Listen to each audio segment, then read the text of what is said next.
Hello hi friends, ఎలా ఉన్నారు? అందరు బాగున్నారా?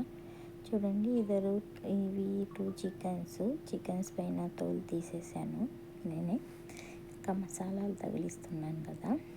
ఆ మసాలాలు ఏమేమంటే పాప్రికా పౌడర్, ధనియాల పౌడర్, ధనియాల పొడి 2 స్పూన్, పాప్రికా పౌడర్ అండ్ మిరియాల పౌడర్ 1 స్పూన్, పసుపు 1 స్పూన్ మొత్తం వేసి ఆయిల్ ఉంటాయి కదా, ఆయిల్ వేసి అందులో బాగా కలుపుకొని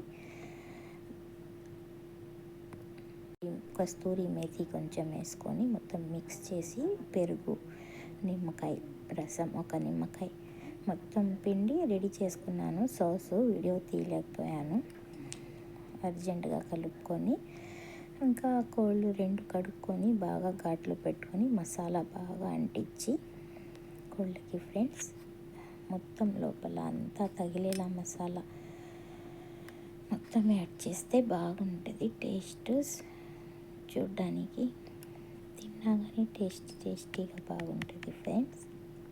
చూడండి, నేను ఎలా పెట్టిస్తున్నాను అలాగే పట్టియాలి. 2 కోళ్ళకి పెట్టిస్తున్నాను. అయితే తందూరి చికెన్ చేస్తారు కదా, ఆ టైప్లోనే తందూరి చికెన్ ఓవెన్ లేనోళ్ళు ఇంట్లోనే చేసుకునేలాగా విధానము, ఓవెన్లో లేకుండా బాగుంటుంది. కొత్తిమీర కట్ చేసుకొని ఫ్రెండ్స్ పక్కన పెట్టుకొని లాస్ట్లో ఇదంతా తగిలించిన తర్వాత కోళ్ళకి అయిపోయిన తర్వాత చికెన్ అంతా మసాలా బాగా అంటించి ఆ వాసన తగిలిస్తూ ఉంటేనే సూపర్గా ఉంది. ఇంకా ఉడికిన తర్వాత టేస్ట్ చేస్తే ఇంకా సూపర్గా ఉంటుంది.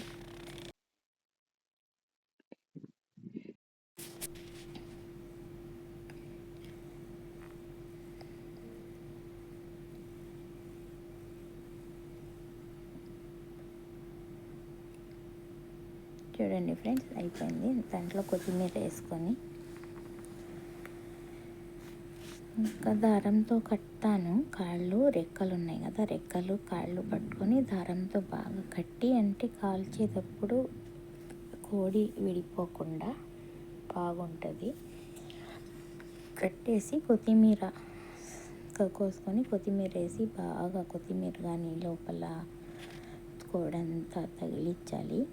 తగిలించిన తర్వాత కడాయి పెట్టుకొని ఇది వచ్చి ఎర్రగడ్డలు 3 ఎర్రగడ్డలు, ఇది కాజు అంటారు కదా, కాజు వేసి కొంచెం నెయ్యి వేసి బాగా కొంచెం బ్రౌన్ కలర్లో వచ్చేదాకా వేయించుకొని ఎర్రగడ్డలు పక్కన కడాయి పెట్టి ఆయిల్ వేసి ఇంకా కోడి పక్కన మసాలా పెట్టించాను కదా, ఆ కోళ్ళు 2 అందులోనే పెట్టేసి చేస్తాను. కాల్చుతాను బాగా. దాంట్లో మసాలా ఉంది కదా, మసాలాలో నుంచి నీళ్ళు వస్తాయి, అవే సరిపోతాయి నీళ్ళు. చూడండి, తిప్పాను. కాలిన తర్వాత బాగున్నాయి. ఆ వాటర్ అంతా ఇంకిపోయిన తర్వాత ఆఫ్ చేసుకొని పక్కన ఇందాక ఎర్రగడ్డలు ఫ్రై చేశాను కదా ఫ్రెండ్స్, ఎర్రగడ్డలు ఫ్రై చేసింది దాంట్లో ఎర్రగడ్డలు పక్కన గిన్నెలో తీసుకొని మళ్ళీ అదే డబరా పెట్టి దాంట్లో 2 లవంగాలు, కొంచెం చెక్క, యాలక్కాయలు, బిర్యానీ ఆకు వేసుకొని కొంచెం ఫ్రై చేసి అల్లం పేస్ట్ 1 స్పూను, తెల్లగడ్డ 1 స్పూను వేసుకొని బాగా కలుపుకొని ఫ్రెండ్స్, నూనె అవసరం లేదు, అందులోనే ఉంది.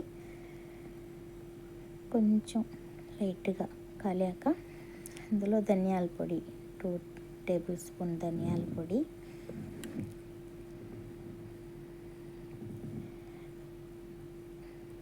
2 టేబుల్ స్పూన్ చిన్నది ధనియాల పొడి, 1 టేబుల్ స్పూన్ మిరప్పొడి, 1 టేబుల్ స్పూన్ పసుపు వేసుకొని కలుపుకోవాలి ఫ్రెండ్స్.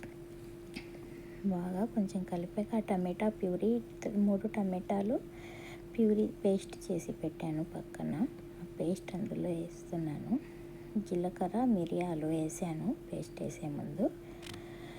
పేస్ట్ వేసి బాగా కలుపుకొని ఫ్రెండ్స్, అది ఎర్రగడ్డలు పక్కన బ్రౌన్ కలర్లో కాల్చి పెట్టుకున్నాను కదా, అవి కానీ అందులో వేసేసాను.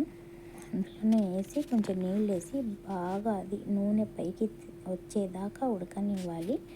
ఉడకనిచ్చిన తర్వాత పక్కన చికెన్ చేసి పెట్టాను కదా, ఆ చికెన్లో సాస్ అది బాగుంటుంది. సాస్తో పాటు చికెన్ తింటే సూపర్ ఉంటుంది. ట్రై చేయండి ఫ్రెండ్స్.